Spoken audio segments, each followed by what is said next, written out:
అందరికీ ప్రభువు రక్షకుడు అయిన యేసుక్రీస్తు ప్రభు వారి నామంలో మీ అందరికీ శుభాభివందన తెలియజేస్తున్నాను.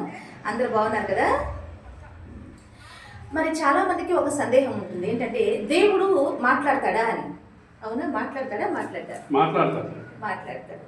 హెబ్రీ రాసిన పత్రిక 1వ అధ్యాయంలో 1వ వచనంలో దేవుడు అంటే ఎలా మాట్లాడని రాయబడింది. అక్కడ ఎలా అంటే, పూర్వకాలమందు నానా సమయములను నానా విధములుగాను ప్రవక్తల ద్వారా మన పితరులతో మాట్లాడిన దేవుడు ఈ దినముల అంతమందు కుమారుని ద్వారా మనతో మాట్లాడిననుంది. అంటే దేవుడు మాట్లాడతాడని మనకి ఈ వాక్యాన్ని బట్టి అర్థమవుతుందా లేదా? కాబట్టి దేవుడు ఆది నుండి అంతం వరకు కూడా మన దేవుడు మాట్లాడే దేవుడు. ఆయన మాట్లాడతాడు కాబట్టి ఈ రోజున మనం వెంబడించగలుగుతున్నాం అనేది సత్యం.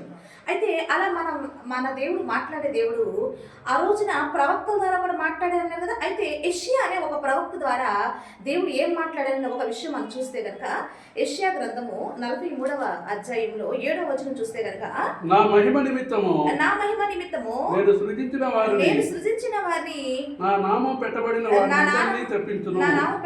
వారందరినీ తెప్పించుము, నేనే వారిని కలగజేసి వారిని పుట్టించబడను నేనే అని చెప్తున్నాడు. అంటే దేవుడంట ఆయన మనందరూ ఎందుకు సృజిస్తున్నాడంటే కనుక, ఆయన మహిమ నిమిత్తము ఈ రోజున ప్రజలందరినీ కూడా ఆయన సృష్టిస్తున్నాడంట. ఒకసారి ఆలోచిద్దాం. అంటే దేవుని మహిమపరచడానికి మనం అందరూ పుడుతున్నాం, అంతే కదా? దీన్ని బట్టి చూస్తే ఆలోచిస్తుంటే, అయితే దేవుని మహిమపరచవలసిన మనము కానీ ఈ రోజున దేవుణ్ణి ప్రజలైన మనం ఏం చేస్తున్నాము అని ఇదే దేవుడు పౌలు గారి ద్వారా మనతో మాట్లాడుతున్నాడు అని చూస్తే కనుక, రోమీయులకు రాసిన పత్రిక చూస్తే రోమీయులకు రాసిన పత్రిక 2వ అధ్యాయము ఒకసారి 23వ వచనం చూస్తే కనుక, 23-24 వచనం చూస్తే కనుక, ధర్మశాస్త్రమందు అతిశయించు నీవు ధర్మశాస్త్రం మీరుట వలన దేవుని అవమానపరచదవా? వ్రాయబడిన ప్రకారము మిమ్మును బట్టి కదా దేవుని నామము అన్యజనుల మధ్యను దూషింపబడుతుంది. చూడండి, అంటే దేవుడు మనల్ని ఎందుకు సృష్టిస్తున్నాడంట? తండ్రిని మహిమపరచాలని. కానీ ఈ రోజున మనం ఏం చేస్తున్నాము అంటే కనుక, ఆయన ఇచ్చిన ధర్మశాస్త్రాన్ని మీరి మనం ఏం చేస్తే తండ్రిని అవమానపరుస్తున్నామంట. అంటే ఎవరి దగ్గర మనం అవమానపరుస్తున్నామంటే కనుక, దేవుణ్ణి ఎరుగని ప్రజల ఎదుట మనం అంటే అవమానపరుస్తున్నామంట. అంటే ఒక మనిషి తండ్రిని ఎలా మహిమపరచాలి, తండ్రిని ఎలా అవమానపరుస్తున్నాడు అనేది మనం ఆలోచిస్తే కనుక, పేతురు గారు రాసిన పత్రికలో ఒకసారి చూస్తే, పేతురు గారు లెటర్స్ రాశారు కదండి. అందులో ఫస్ట్ లెటర్ చూస్తే కనుక, ఫస్ట్ లెటరు 2వ అధ్యాయము ఒకసారి 12వ వచనం చదివితే కనుక, అన్యజనులు మిమ్మల్ని ఏ విషయములో దుర్మార్గులను దూషించురో ఆ విషయములో వారు మీ సత్క్రియలను చూచి వాటిని బట్టి దర్శన దినమున దేవుని మహిమపరచినట్లు వారి మధ్యను మంచి ప్రవర్తన గలవారై ఉండవలెనని మిమ్మును బతిమాలుకొనుచున్నాను అని పేతురు గారు ఇక్కడ ఒక విషయాన్ని మనం తెలియజేస్తున్నాడు. ఏంటంటే కనుక, ఒకప్పుడు మీరు క్రీస్తు దగ్గర రాక వరకు మీరు ఎలాంటి దుష్టక్రియలు చేసి చెడ్డవారని దూషించబడ్డారో, ఇప్పుడు మీరు క్రీస్తు దగ్గరకు వచ్చిన తర్వాత మీరు క్రీస్తు మనందరికీ సిద్ధపరిచిన ఆ సత్క్రియల ద్వారా మీరేం చేయాలంటే కనుక, మంచి ప్రవర్తన గలవారే ఆ సత్క్రియలు చేస్తూ దేవుని మహిమపరచాలని చెప్పి నేను మిమ్మల్ని బంధువులు ఆడుకుంటున్నాను అని పేతురు గారు అంటారండి. ఒకసారి మనం ఆలోచిద్దాము. అంటే ఇక్కడ దేవుని మహిమపరచడానికి సత్క్రియలు, దేవుడు ఏర్పాటు చేసిన సత్క్రియల ద్వారా మనమంట మంచి ప్రవర్తన కలిగి జీవించినప్పుడంట తండ్రికి మహిమ కలుగుతుందంట. కానీ ఇక్కడ యేసుక్రీస్తు ప్రభు వారు ఏమన్నారు? మిమ్మును బట్టి నా నామము అవమానపరచబడుతుంది అని అంటున్నాడు. ఇక్కడ పేతురు గారు ఏమన్నాడు? మీ ప్రవర్తన చక్కగా ఉంటే మిమ్మల్ని బట్టి తండ్రికి మహిమ కలుగుతుంది అన్నాడు. అంటే ఇప్పుడు తండ్రికి మహిమ కలగాలంటే ఇక్కడ మనం ఎలా నడుచుకోవాలి? మన ప్రవర్తన మంచిగా ఉండాలంట. చూడండి, బైబిల్ గ్రంథంలో అట్లా ఏమన్నా ఒక వ్యక్తి మరి పాత జీవితాన్ని బట్టి, మరి ఈ క్రీస్తు దగ్గరకు వచ్చిన కొత్త జీవితాన్ని బట్టి ఎవరైనా దేవునికి మహిమ కలిగిన సాక్ష్యాలు ఒక వ్యక్తి ఎవరైనా కనపడతారని చూస్తే కనుక ఇలా చాలా మంది ఉన్నారు. అందులో ఒక వ్యక్తి మనందరికీ తెలిసిన చేసిన ఒక వ్యక్తి, గొప్ప మరి దేవుని చేత గొప్పగా వాడబడిన వ్యక్తి ఒక ఆయన ఎవరంటే పౌలు గారు. పౌలు గారు గలతీ రాసిన పత్రికలో పౌలు గారిని చూసి, పౌలు గారు పాత జీవితాన్ని చూసిన ప్రజలు, పౌలు గారు ఇప్పుడు తర్వాత క్రీస్తుని ఎరిగిన తర్వాత అతను బ్రతికే జీవన విధానాన్ని చూసిన ప్రజలు ఎలా దేవుని కొనియాడుతున్నారు, దేవుని ఎలా మహిమపరుస్తున్నారు చూస్తే గనక గలతీ రాసిన పత్రిక 1వ అధ్యాయము ఒకసారి 23-24 వచనం చూస్తే కనుక, మునుపు మనలను హింస పెట్టినవాడు తాను పూర్వమందు పాడు చేయుచు వచ్చిన మతమును ప్రకటించుచున్నాడని సంగతి మాత్రమే విని వారు నన్ను బట్టి దేవుని మహిమపరిచారు అని. అంటే పౌలు గారి జీవితము మునుపు ఎలా ఉందంటే హింసకుడు, దూషకుడు, హానికరుడు పౌలు గారు. అంటే ఒక రకంగా చెప్పాలంటే చాలా దుర్మార్గంగా ప్రవర్తించాడు పౌలు గారు. కానీ ఈ రోజున పౌలు గారు క్రీస్తుని ఎరిగిన తర్వాత పౌలు గారి ప్రవర్తన పూర్తిగా చేంజ్ అయిపోయిందంట. అందుకే ఈ ప్రవర్తన చూసి అక్కడున్న ప్రజలందరూ కూడా, అరే పూర్వము ఇతను ఇలాంటి బ్రతికాడు కదా, ఇలాంటి హింసించేవాడిగా ఉన్నాడు కదా, ఇలా ఏదో దుర్మార్గంగా ప్రవర్తించిన వ్యక్తి కదా, ఇలా తాగుబోదు కదా, ఒకప్పుడు వ్యభిచారు కదా, ఒకప్పుడు జాగ్రత్తం చేసిన వాడు కదా, ఒకప్పుడు దొంగతనము అబద్ధాలు చేసిన వాడు కదా, ఇప్పుడు ఇవన్నీ మారిపోయి ఇంత చక్కగా బ్రతుకుతున్నాడేంటి అని చెప్పి పౌలు గారిని చూసి అక్కడ ప్రజలంట దేవుని మహిమపరిచారంట. అంటే దేవుని మహిమపరచడం అంటే ఏంటంటే అదే చెప్తా పేతురు గారు, మన ప్రవర్తనలో మార్పు రావాలి. అయితే ఇప్పుడు మనం ఎందుకు ఈ విధంగా మాట్లాడుతున్నామంటే కనుక, ఈ రోజున బయట సమాజంలో ఒకసారి చూద్దామండి. చూస్తే ఈరోజు చాలా మంది దేవుడి దగ్గరికి వచ్చేవాళ్ళు చాలా మంది వస్తున్నారు లేదా? వస్తున్నారు. కానీ ఇప్పుడు వీళ్ళని బట్టి దేవునికి అవమానం కలుగుతుందా, మహిమ కలుగుతుందా అని మనం చూస్తున్నామండి. ఇప్పుడు ఈ రోజున మనల్ని బట్టి దేవునికి మహిమ కలుగుతుందా, అవమానం కలుగుతుందా అనేది ఒకసారి మనం ఆలోచిస్తామండి. అంటే మన ప్రవర్తన ఎలా ఉంది ఈ రోజున దేవుని దగ్గరకు వచ్చిన తర్వాత మన ప్రవర్తనలో మార్పు ఏమైనా వచ్చిందా లేదా అనేది ఒకసారి మనం ఆలోచిస్తే కనుక, ఇప్పుడు ఈ విషయాన్ని ఎందుకు ఈ విధంగా మరి చెప్పాల్సి వస్తుందంటే కనుక చూడండి, ఈ రోజున క్రైస్తవ్యం దగ్గరికి వచ్చిన వారు బయట సొసైటీలో ఏమనుకుంటున్నారు అని చూస్తే కనుక, క్రైస్తవ్యం దగ్గరికి వస్తే అందరూ కూడా చాలా మరి పర్ఫెక్ట్గా ఉంటారు అని లోకం అనుకోవట్లేదా? అనుకుంటుందండి. ఒకసారి మనం ఆలోచిద్దాము. ఈ రోజున సమాజంలో ప్రతి మతంలో కూడా మంచివారు ఉన్నారు, చెడ్డవారు ఉన్నారు కదా. ప్రతి మతంలో మంచివారు ఉన్నారు, చెడ్డవారు ఉన్నారు. కానీ క్రైస్తవ మతంలో మాత్రం మంచివారు ఉన్నారు, చెడ్డవారు క్రైస్తవ మతంలో కూడా ఉన్నారు. కానీ క్రైస్తవ మతంలో ఎవరైనా కానీ తప్పు చేశారు అంటే లోకము మిగిలిన మతాల్లో పాయింట్అవుట్ చేయదు. కానీ ఒక క్రైస్తవులు తప్పు చేస్తే మాత్రం వెంటనే నిలదీసి పాయింట్అవుట్ చేస్తుందా లేదా? చేస్తుందండి. అయితే నేనేమంటానంటే, ఎవరో కొంతమంది చేసిన తప్పుకి ఈ రోజున మిగిలిన వాళ్ళందరినీ కూడా తప్పు పట్టడం కరెక్ట్ అంటారా? కానే కదండి. ఎవరో కొంతమంది చేసిన తప్పుకి, అది కాకుండా పరిశుద్ధులైన తండ్రిని తప్పు పట్టడం, దేవాది దేవుని తప్పు పట్టడం న్యాయం అంటారా? అది కానే కదండి. కానీ ఈ రోజున అలాంటి మనం చూస్తున్నాము. కాబట్టి ఈ రోజున అలాంటి విషయాలు మనం చూస్తున్నాం కాబట్టి ఆ బాధతో, ఆ వేదనతో ఈ విషయాన్ని మరి ప్రజలకు తెలియజేయాలి. ఎందుకంటే కొంతమంది చేసిన తప్పుకి చేయని వారు కూడా నిందలు మోస్తున్నారు ఇప్పుడు, అంతే కదా. ఇప్పుడు కొంతమంది సరిగా లేకపోతే ఆ మతంలో, ఇప్పుడు కొంతమంది దేవుని అనుసరించి పరిశుద్ధంగా జీవించే వాళ్ళు ఉన్నారండి, నీతిగా నడుచుకునే వాళ్ళు ఉన్నారు. కానీ ఇటువంటి వారిని బట్టి నీతిగా నడుచుకున్న కొంతమంది కూడా ఏమవుతుందంటే చెడ్డవారు ఇటువంటి వారే అని చెప్పి ముద్రపడుతుంది. మనుషులకే కాదు కానీ అసలు పరిశుద్ధులైన దేవుని కూడా అవమానకరంగా ఉంటుంది. కాబట్టి ఇప్పుడు మరి ఇలాంటివి మనం చూస్తున్నప్పుడు చెప్పవలసిన ధర్మం మనకుందా లేదా? ఉంది. కాబట్టి అందుకని ఈ రోజున ఒక సంగతి మనం ఆలోచిస్తున్నామండి.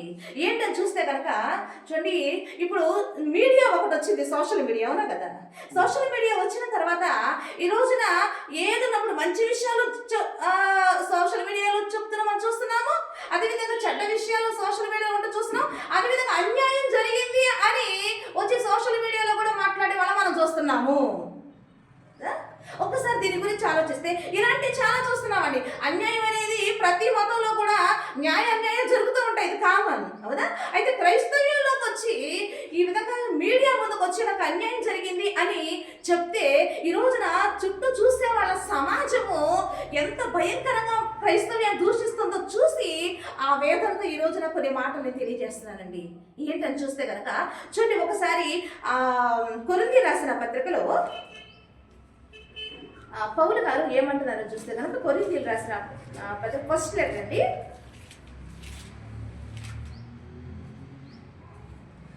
6వ అధ్యాయము. కొరింథీయులకు రాసిన ఫస్ట్ లెటర్ 6వ అధ్యాయము ఒకసారి 18వ వచనం చూద్దాం. ఒకసారి 18వ వచనం చూద్దాం ఒకసారి. జారత్వమునకు దూరముగా పారిపోవుడి, జారత్వముకు దూరముగా పారిపోవుడి, మనుషుడు చేయు ప్రతి పాపమును దేహమునకు వెలుపల ఉన్నది, కానీ జారత్వం చేయువాడు తన సొంత శరీరమునకు హానికరముగా పాపము చేయుచున్నాడు. మీ దేహము దేవుళ్ళ వలన మీకు అనుగ్రహింపబడి మీలో ఉన్న పరిశుద్ధాత్మక ఆలమే ఉన్నది మీరు ఎరుగరా, మీరు మీ సొత్తుగా చెప్తున్నారండి. అంటే ఇందులో మనం ఏం చెప్తున్నాం అంటే కనుక దేవుడు ఈ రోజున లోకంలో నుండి మనందరినీ పిలిచి ఆయన ఏమన్నాడు, మీరు నా నామాన్ని మహిమపరచాలి అన్నాడు. దేవుని మహిమపరచాలంటే మనం ఇక్కడ ఏమో ప్రవర్తన మారాలి. ప్రవర్తన అంటే పూర్వం మన ప్రవర్తన దుర్మార్గంగా పాపంగా జీవించిన మన బ్రతుకులు. ఇప్పుడు క్రీస్తు దగ్గరకు వచ్చినప్పుడు మన ప్రవర్తన ఎలా మారాలి అంటే కదా, యేసుక్రీస్తు ప్రభు వారు మనకు కొన్ని సత్క్రియలు ఇచ్చారంట. సత్క్రియలు అంటే ఏంటంటే కనుక వాక్యం ఏదైతే దేవుడు ఏదైతే చెప్పాడో ఈ వాక్యానుసారంగా మనం నడుచుకున్నంత వరకు కూడా ఎవరు మనల్ని పాయింట్అవుట్ చేయరు అనేది సత్యం కదా.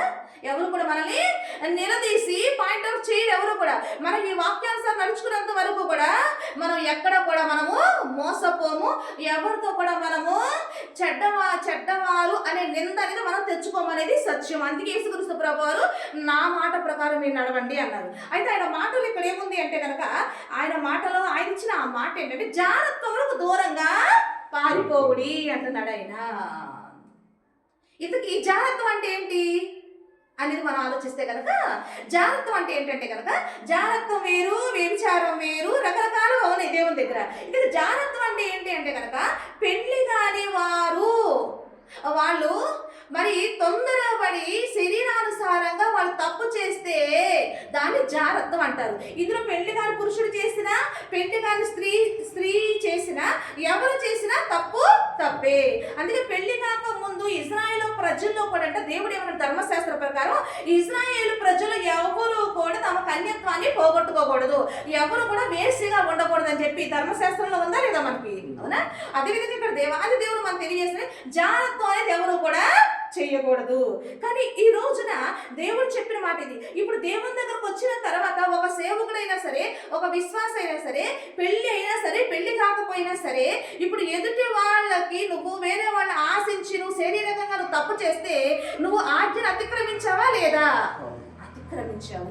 అతిక్రమించిన తర్వాత నువ్వు పెళ్లి కాకుండానే ఒక పురుషుని కానీ పెళ్లి కాకుండా ఒక స్త్రీని కానీ నువ్వు వాడితో పాపం చేసి ఈ రోజు మీడియా ముందుకు వచ్చి నాకు పలానా సేవకుడు నన్ను ఈ విధంగా మోసం చేశాడు, నన్ను మోసపుచ్చి నన్ను లొంగ తీసుకొని నన్ను ఇప్పుడు వివాహం చేసుకొని అంటున్నాడు అని అడుగుతుంటే ఈ రోజున ఆ అమ్మాయి తరపున అందరూ ఒకళ్ళతో పుచ్చుకుంటే ఇది ఎంతవరకు న్యాయం అని అడుగుతున్నా నేను. ఆలోచిద్దామండి ఒకసారి. ఇక్కడ నిజంగా దేవుని సన్నిధికి వచ్చి దేవుని మాట వినే మనిషిని అయితే కనుక ఈరోజు నువ్వు ఎలా తప్పు చేస్తావు? ఇప్పుడు యేసుక్రీస్తు ప్రభు వారు ఏమన్నారండి? మోసపోవద్దు అన్నారా లేదండి? మోసపోకుడి, దేవుడు వెక్కిరింపబడవుడు, ఎవరి క్రియలు చొప్పున వారికి ప్రతిఫలము దయచేసే దేవుడు నేనున్నాను అన్నాడు ఆయన.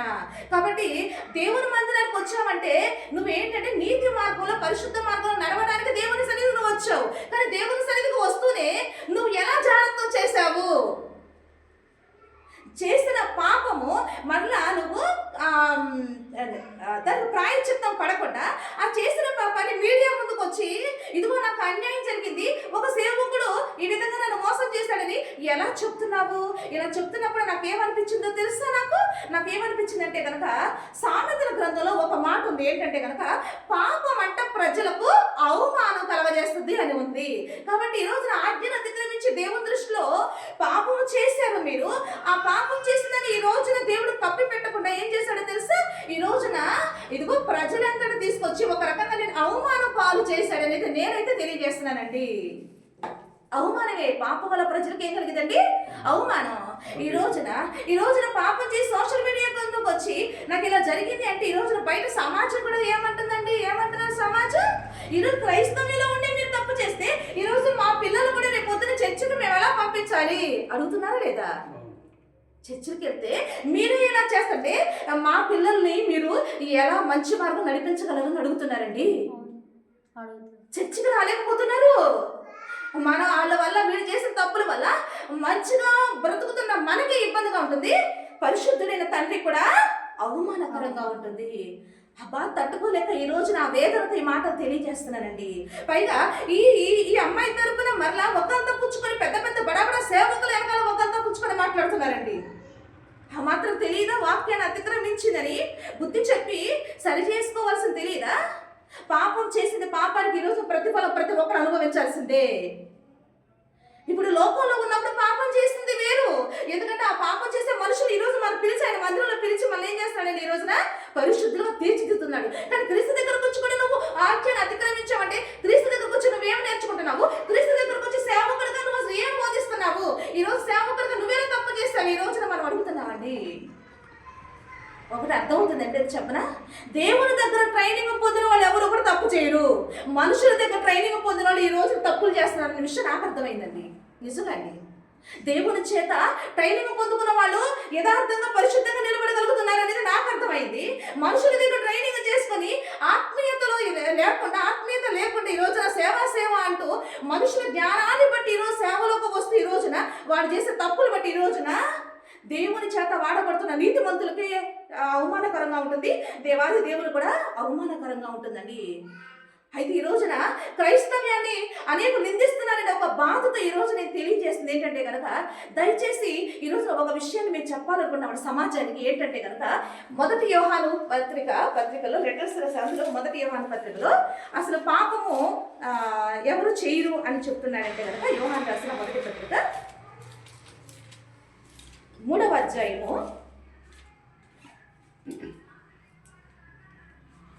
ఒకసారి 9వ వచనం చూద్దామండి. దేవుని మూలంగా పుట్టిన ప్రతి వానిలో ఆయన బీజము నిలుచును కనుక వాడు పాపము చేయడు. వాడు దేవుని మూలంగా పుట్టినవాడు కనుక పాపము చేయజాలడు. దీనిని బట్టి దేవుని పిల్లలెవరో అపవాది పిల్లలెవరో తేటబడును. నీతిని జరిగించని ప్రతివాడును తన సహోదరుని ప్రేమను ప్రతివాడును దేవుని సంబంధులు కారు అని దేవుడు తెలియజేస్తున్నాడండి.